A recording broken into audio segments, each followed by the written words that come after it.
स्वागत छ भाइ बहिनीहरुलाई नेपाल अनलाइन स्कुलमा। हामीहरुले लास्ट टाइम अलजेब्रा सुरु गरेका थियौं र अलजेब्रामा हामीहरुले बेसिक कुराहरु पढ्नुपर्ने कुराहरु र त्यससँग रिलेटेड केही क्वेशन्सहरु डिस्कस गरौँ। आज पनि हामी रिलेसन एन्ड फंक्सन सँग रिलेटेड क्वेशन्सहरु डिस्कस गर्ने छौं। जस्तै मैले यहाँ एउटा क्वेशन लिएको छु र हामीहरुलाई यहाँ भनिएको छ it is given that the R भनेको हामीहरुको relation a,1 b,2 c,3 हामीहरुलाई ordered पेयर्सहरु दिएका छन् a,1 b,2 र c,3 अर्डर्ड पेयर्सहरु हुन् र यिनीहरुको सेट भनेको r रिलेसन छ। So find the range and domain of r भनेको छ हामीहरुलाई यिनीहरुको डोमेन र रेन्ज पत्ता लगाऊ भनेर भनेको छ। सो अब हामीहरुलाई ordered पेयर्समा first element first component भनेको x कम्पोनेन्ट हुन्छ भन्ने थाहा छ। x कम्पोनेन्ट हुन्छ भन्ने थाहा छ र यो सेकेन्ड कम्पोनेन्टलाई भनिन्छ y कम्पोनेन्ट हो भन्ने कुरा थाहा छ। ठीक छ। सो बेसिकली भन्दा हामीहरुको डोमेन भनेको चाहिँ x कम्पोनेन्ट हो क्या। डोमेन भनेको x कम्पोनेन्ट हो। यानी कि कुनै पनि फंक्सन होस् चाहे जे होस् यसमा हामीहरुले के कुरालाई इनपुट गरिदै छ त त्यो इनपुट गर्ने कुरा भनेको चाहिँ हामीहरुको डोमेन हो। जस्तै x एक्सिस लाई x हामी इनपुट गर्छौं र y भनेको हामीहरुको के हो त y भनेको हामीहरुको आउटपुट हो। y ले हामीहरुलाई आउटपुट दिन्छ। जस्तै हामीहरुको यहाँ छ रेन्ज भनेको हामीहरुको आउटपुट हो। यानी कि हामीहरुले इनपुट गरे अनुसार हामीहरुको आउटपुटको रेन्ज के छ त आउटपुट कहाँदेखि कहाँसम्म आउने के चाहिँ आउटपुट आउने वाला छ त त्यो भनेको हामीहरुको रेन्ज हो। जस्तै अब हामीहरुको यहाँ छ यदि त्यस्तो हो भने so here first of all हामीहरुलाई गिवन छ रिलेसन लेखौं न त ल है। Here r is equals to हामीहरुलाई गिवन छ a,1 then b,2 c,3 range भनेको y कम्पोनेन्ट र डोमेन भनेको x component. Then here range भनेको रेन्ज इज इक्वल्स टु हुने भयो हामीहरुसँग एलिमेन्ट्सहरु के हुने भयो रेन्ज भनेको सरी ए लेखेछु 1 2 र 3 भनेको हामीहरुको रेन्ज हो र डोमेन भनेको abc डोमेन भनेको हो हामीहरुको a b र c। यसरी हामीले सिम्पल तरिकाबाट चाहिँ कुरा बुझ्दा हुन्छ। सो त्यसैगरी हामीहरुको यहाँ एउटा अर्को हेरौं क्वेशन है। सो हामीलाई भनिएको छ find the inverse of the following relation. जस्तै कुनै एउटा रिलेसन दिएको छ हामीलाई यहाँ एउटा रिलेसन दिएको थियो r। सो रिलेसन भनेको हामीहरुको अर्डर्ड पेयर्सहरुको कलेक्सन हो एउटा सेट हो।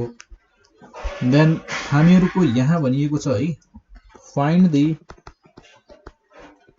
Inverse of the relation. कुनै एउटा रिलेसन दिएको छ हामीहरुलाई र यो रिलेसनको इन्भर्स के हुन्छ क्याल्कुलेट गर भनेर भनेको छ। जस्तै हामीहरुलाई यहाँ रिलेसन दिएको छ r दिएको छ हामीहरुलाई a, b so c, d then e, f so यति लिँदा पुग्छ होला हामीहरुले। सो अब यसलाई इन्भर्स निकाल भने कुनै पनि रिलेसनको इन्भर्स निकाल भन्नुको मतलब हामीले के भनेका छौं त डोमेन भनेको x एक्सिस हो र रेन्ज भनेको y एक्सिस हो। ठीक छ। सो अब हामीहरुको यहाँ इन्भर्स भन्नुको मतलब हामीहरुको जुन रेन्ज छ रेन्जलाई डोमेनमा ल्याउ र डोमेनलाई रेन्जमा ल्याउ। यानी कि y एक्सिस को कम्पोनेन्ट्सहरुलाई x मा राख र x को लाई y मा राख भनेको सिधा कुरा। देन हामीहरुको यसको इन्भर्स भनेको र अब इन्भर्स लेख्दा जसरी हामीहरुले r भनेर रिलेसन लेख्छौं र इन्भर्स अफ द रिलेसन भन्नको लागि हामीहरुले r लेखेर यसरी टाउकोमा चाहिँ -1 लेख्छौं। सो यो हुने भयो हामीहरुको inverse of this relation r भनेको हुने भयो b, a then d, c so f, e यसरी हामीहरुले कुरा बुझ्न सक्छौं। देन त्यसैगरी यो भयो हामीहरुको एउटा सिम्पल कुरा हैन। सो त्यसैगरी एउटा अर्को एक्जाम्पल हेरौं है यस्तै टाइपको। सो जस्तै रिलेसन छ मेरो 1, 2 र 1, 3 देन मसँग छ 2, 2 2,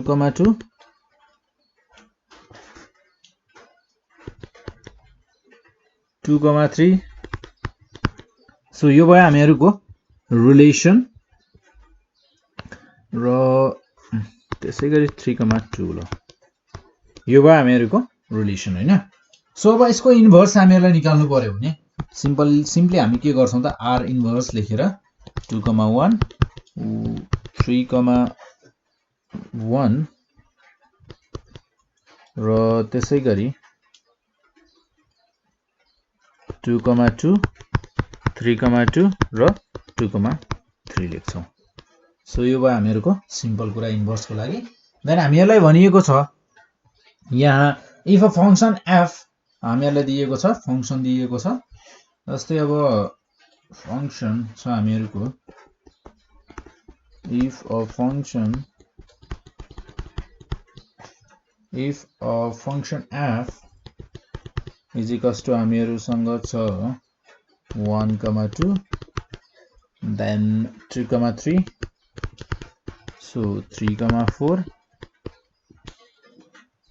र हामीहरुलाई भनिएको छ find the domain and range of function, find the domain and range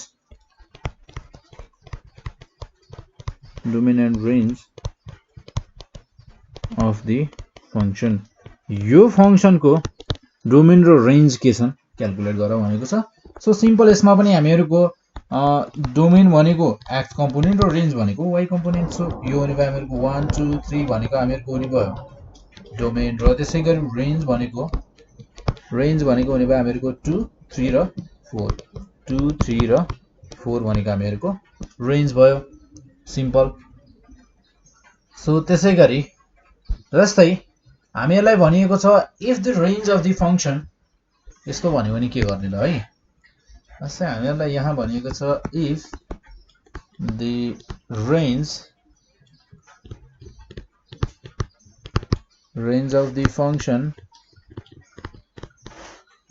of the function fx is equals to हामीहरुलाई दिएको छ fx फंक्शन दिएको छ 7x minus 18 is 13 भनेर भनेको छ र हामीहरुलाई भनेको छ find its domain र हामीहरुले डोमेन भनेको के भनेका थियौं त डोमेन भनेको हामीहरुको x एक्सिस हुन्छ र रेंज भनेको हामीहरुको y एक्सिस हुन्छ। यानी कि अब y भनेको हामीहरुको y कम्पोनेन्ट भनेको हामीहरुको के हो त fx नै हो। fx फंक्शन भनेको जुन fx ले हामीहरुलाई x मा जुन हामीहरुले इनपुट गरिसकेपछि x मा हामीहरुले केही भ्यालु इनपुट गरिसकेपछि हामीहरुलाई जुन fx फंक्शन छ त्यसले दिने भनेको हामीहरुलाई y हो। यानी कि आउटपुट हो y दिन्छ हामीहरुले त्यसले y कम्पोनेन्ट दिन्छ। देन हामीहरुको यहाँ हुने भयो हियर जस्तै fx लाई मैले y लेख्न पाउँछु y is equals to 7x minus 18 हुने भयो र यो भनेको हामीहरुलाई दिएको छ यानी कि रेंज भनेको हामीहरुलाई दिएको छ 19। अब y कम्पोनेन्ट भनेको त हामीहरुको रेंज हो। So 7x minus 18 is equals to 19 ठीक छ। देन और x भनेको हामीहरुको के हो त डोमेन हो। सो हामीहरुले क्याल्कुलेट गर्नुपर्ने भने डोमेन नै त छ।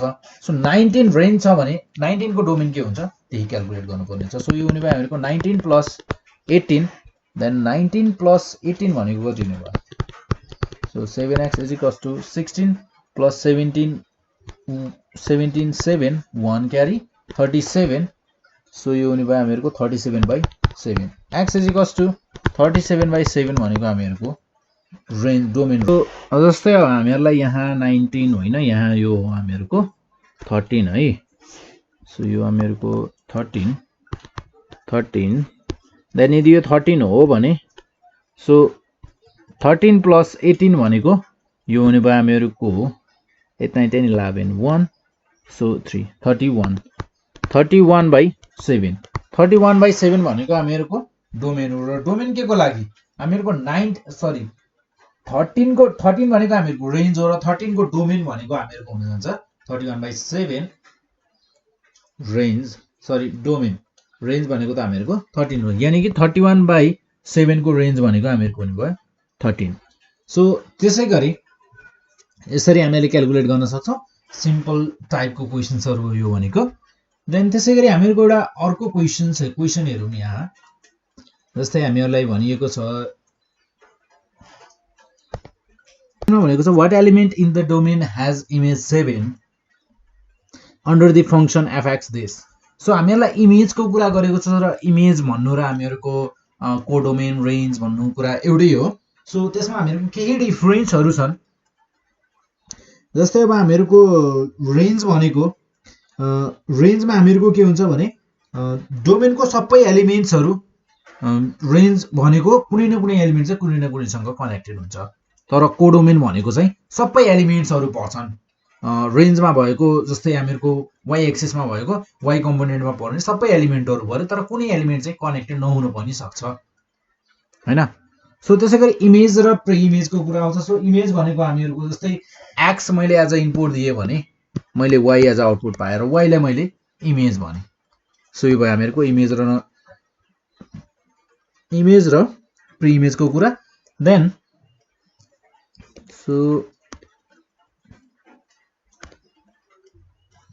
सो जस्तै हामीहरुलाई यहाँ फंक्सन दिएको छ. देन हियर हामीहरुलाई fx फंक्सन दिएको छ 2x - 3/5 र हामीहरुलाई इमेज दिएको छ. इमेज भनेको त हामीहरुको y कम्पोनेन्ट हो. इमेज भनेको y कम्पोनेन्ट हो. सो नाउ इमेज भनेको y कम्पोनेन्ट हो भने हामीहरुले यहाँ क्याल्कुलेट गर्नुपर्ने छ डोमेन, यानी कि हामीहरुले x कम्पोनेन्ट क्याल्कुलेट गर्नुपर्ने छ. सो हामीहरुको y = 7 = हुने भयो 2x - 3/5. सो यहाँबाट हामीले x को भ्यालु क्याल्कुलेट गर्दा यो हुने भयो हामीहरुको 7 × 5 2x - 3 और 2x 5 7 जा 35 plus 3 और x = 38/2. Therefore x भनेको हामीहरुको कति हुने भयो त x भनेको हामीहरुको हुने भयो 19. सो x को भ्यालु 19 भन्नुको मतलब हामीहरुको डोमेन कति रहेछ त जसको इमेज 7 छ त्यसको डोमेन भनेको कति रहेछ त डोमेन भनेको रहेछ 19. सो यदि हामीहरुले x को ठाउँमा 19 को भ्यालु राख्यौं भने हामीहरुले इमेज पाउनु पर्छ 7. जस्तै यहाँ चेक गरौँ. जस्तै x को ठाउँमा हामीले 19 राख्यौं भने 19 × 2 38 38 - 3/5. सो 38 - 3 35/5 5 7 जा 35. सो हामीहरुको इमेज भनेको 7. Then so required domain is 19 whose image is 7. जसको इमेज के छ त 7 छ. र त्यसैगरी सेम टाइपको हामीलाई यहाँ अर्को क्वेशन सोधिएको छ र भनिएको छ if the image range of the function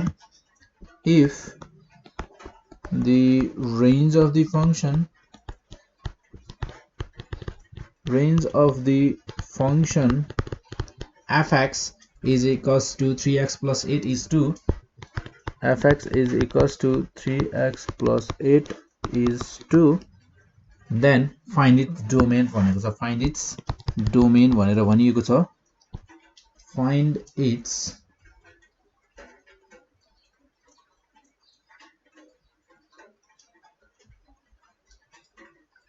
domain भनेर भनिएको छ. कुरा एउटै हो. हामीहरुलाई डोमेन पत्ता लगाऊ भन्नु या हामीहरुलाई यसको प्री इमेज पत्ता लगाऊ भन्नु कुरा एउटै हो. सो अब हामीहरुको यहाँ जुन फंक्सन दिएको छ र यहाँ हामीहरुलाई 2 गिभन छ नि. यो 2 भनेको के हो त इमेज हो. इमेज 2 छ भने डोमेन पत्ता लगाऊ भनेको छ भने हामीहरुलाई रेन्ज भनेर यहाँ इमेज भनेर बुझ्न सकिन्छ. सो हामीहरुसँग छ fx is equals to छ हामीहरुसँग 3x plus 8 is equals to 2 हुन्छ भन्ने थाहा छ. सो हामीहरुले यहाँबाट x को भ्यालु क्याल्कुलेट गर्यौं भने यो हुने भयो हामीहरुको -8 plus 2/3 then -6/3 is equals to -2. So हामीहरुको डोमेन भनेको कति रहेछ त -2 जसको रेन्ज छ हामीहरुसँग 2 र इमेज भनेको के हो त यसको 2 हो. -2 को इमेज भनेको 2 हो र 2 को प्री इमेज भनेको -2 हो. So then what will be the pre-image हामीहरुलाई यहाँको दिएको छ what will be the pre-image what will be the preimage of 4 in the function र हामीलाई फंक्शन दिएको छ fx is equals to root x. So preimage भनेको हामीहरुको डोमेन के छ जस्तै हियर हामीलाई first of all function given के छ त्यो लेखौं. So fx is equals to हामीहरुसँग x root x. सो हामीहरुलाई इमेज दिएको छ. what will be the preimage of 4 in the function this. So 4 भनेको हो हामीहरुको इमेज. सो fx को ठाउँमा हामी राख्छौं 4 जसको प्रिइमेज भनेको के छ हामी पत्ता लगाउँछौं है. सो यहाँ हामीहरुको प्रिइमेज निकाल्न भनेको छ नि.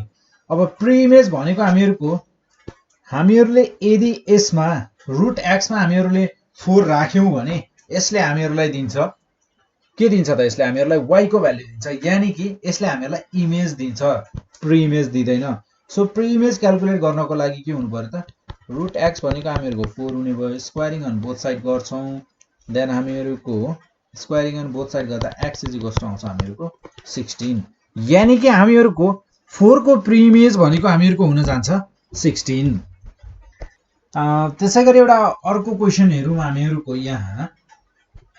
जस्तै हामीहरुलाई भनिएको छ कुनै एउटा फंक्शन दिएको छ र भनिएको छ हामीलाई फाइन्ड द भ्यालु अफ. जस्तै हामीहरुसँग छ फंक्शन गिवन अ फंक्शन. जस्तै हामीहरुलाई फंक्शन छ fx is equals to 2x plus 3 भनेर भनिएको छ र फाइन्ड भनेर भनिएको छ हामीहरुलाई f minus 5 कति हुन्छ भनेर पत्ता लगाऊ भनेर भनिएको छ. र त्यसैगरी f a भनेको कति हुन्छ पत्ता लगाऊ भनेको छ. र त्यसैगरी f a plus 2 भनेको कति हुन्छ पत्ता लगाऊ भनेर भनिएको छ.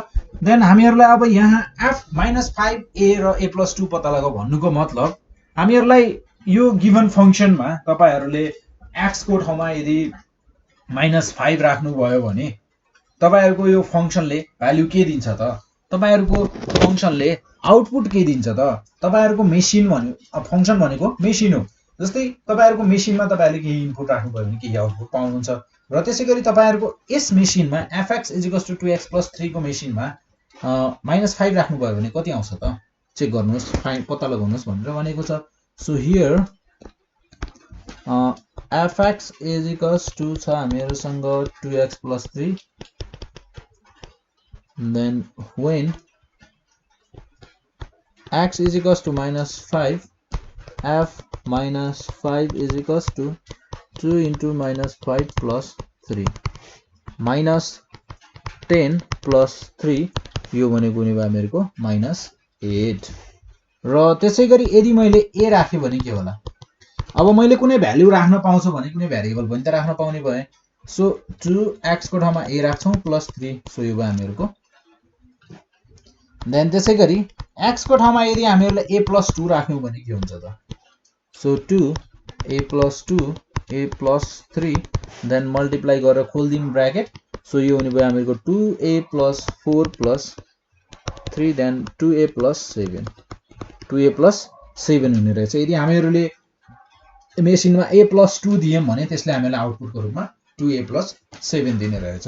यसरी हामीहरुले सिम्पल टाइपको क्वेशन्सहरु क्याल्कुलेसन गर्न सक्छौं.